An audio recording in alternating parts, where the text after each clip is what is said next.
Meus irmãos e irmãs, a graça e a paz do Senhor. Nessa oportunidade eu quero partilhar com vocês um versículo da palavra do Senhor que se encontra na carta do apóstolo Paulo à igreja em Éfeso, capítulo 4, versículo 1, Efésios 4:1, que nos diz: Rogo-vos, pois eu, o prisioneiro no Senhor, que andeis de modo digno da vocação a que fostes chamados.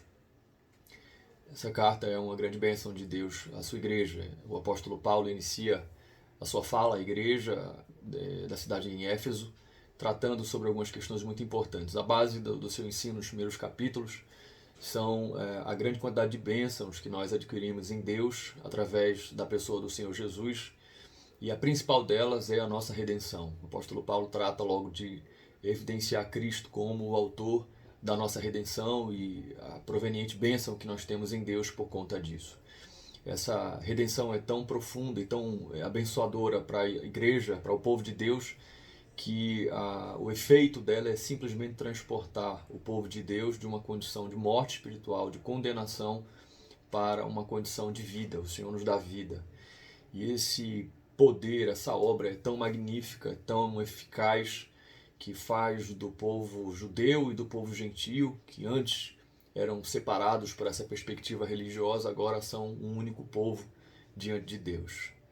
E agora, no capítulo 4, o apóstolo Paulo vai fazer uma série de recomendações à igreja em Éfeso, e ele inicia esse capítulo chamando o povo de Deus a uma unidade, a observar o poder e a eficácia dessa redenção conquistada por Cristo, e fazendo então para si um único povo, um único rebanho. Então é basicamente disso que trata o início do capítulo 4.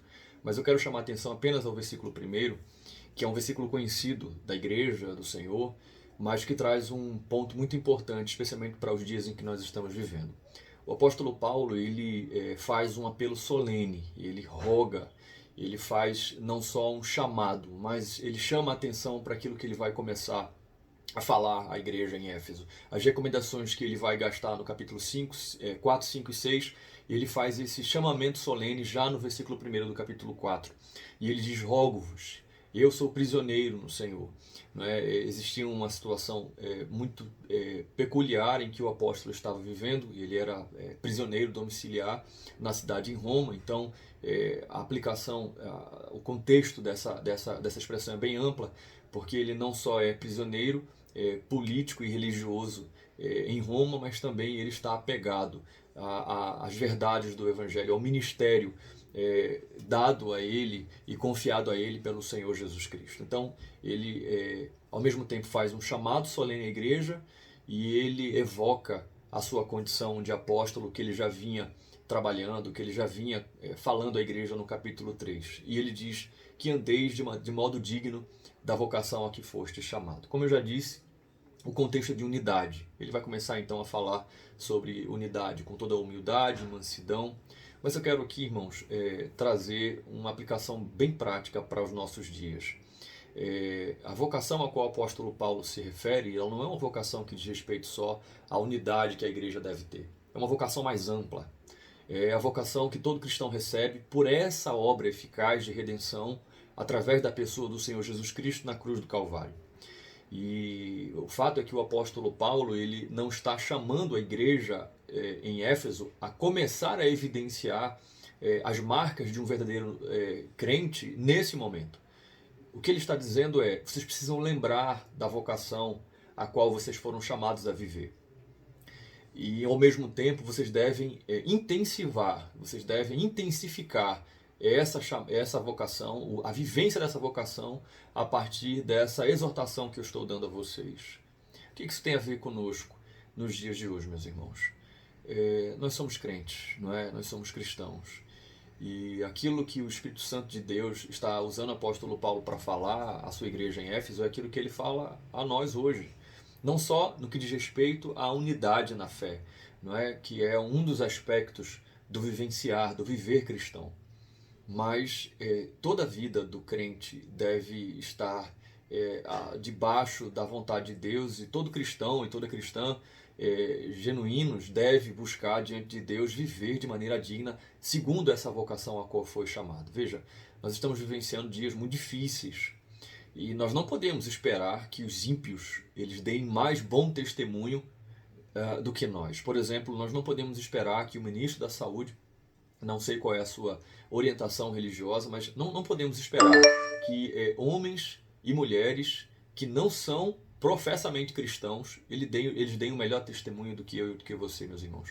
Nós não podemos professar com a nossa boca uma fé cristã e ao mesmo tempo vivermos uma vida que não condiz com aquilo que nós professamos com os nossos lábios. Então é tempo de nós não só fazermos uma análise da nossa conduta cristã antes de entrarmos nessa crise, como é que nós estávamos vivendo, se a nossa vida estava condizente com aquilo que os nossos lábios professam, ou seja, se nós de fato éramos genuínos, encontrados pelo Senhor, com um bom testemunho perante os outros, como verdadeiros cristãos, homens e mulheres que servem a Deus. Isso antes da crise.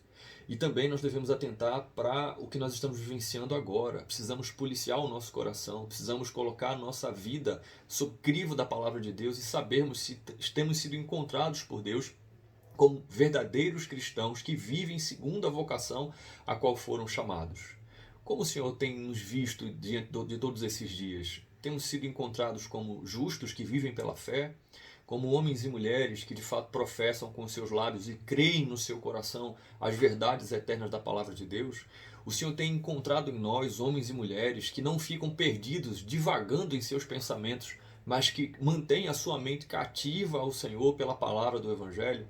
Precisamos ter essa consciência e fazer essa análise pessoal, essa análise crítica. Ao mesmo tempo, precisamos saber como é que está o nosso testemunho diante dos nossos familiares. Os nossos familiares têm encontrado em nós verdadeiros homens e mulheres de Deus que têm vivido segundo a vocação que recebemos do Senhor Jesus Cristo, dos apóstolos e dos cristãos que viveram antes de nós. Temos sido encontrados por nossos vizinhos, por nossos colegas de trabalho, por nossos irmãos da igreja. Temos sido encontrados como alguém que entende a responsabilidade, a grande e gloriosa vocação que recebeu do Senhor Jesus e temos vivido de acordo com essa vocação. Meus irmãos, vamos pensar, vamos refletir sobre isso. Não podemos ser encontrados por Deus, nosso Senhor, não podemos ser encontrados pelos homens como pessoas que professam apenas de forma verbal a sua fé, mas que a sua conduta não condiz. Precisamos ser críticos nesse sentido, precisamos ser duros nesse sentido. Alguns servos do Senhor têm, alguns pastores, algumas pessoas têm de fato falado de maneira correta que é tempo de a igreja evidenciar os seus frutos, não é? Talvez seja um tempo em que fique mais evidente joio e trigo, e precisamos ser encontrados pelo Senhor, não é? Por graça e por misericórdia, porque Ele se compadeceu de nós, porque nós de fato fomos vocacionados por Ele. Precisamos ser encontrados como homens e mulheres que andam de maneira digna, segundo a vocação a qual nós fomos chamados. Que o Senhor se apiede de nós, que o Senhor aplique essa palavra no nosso coração, que o Senhor nos ajude nesse tempo a refletir se temos de fato andado de maneira digna da vocação a qual Ele nos chamou. Que o Senhor abençoe e aplique a sua palavra em nossos corações.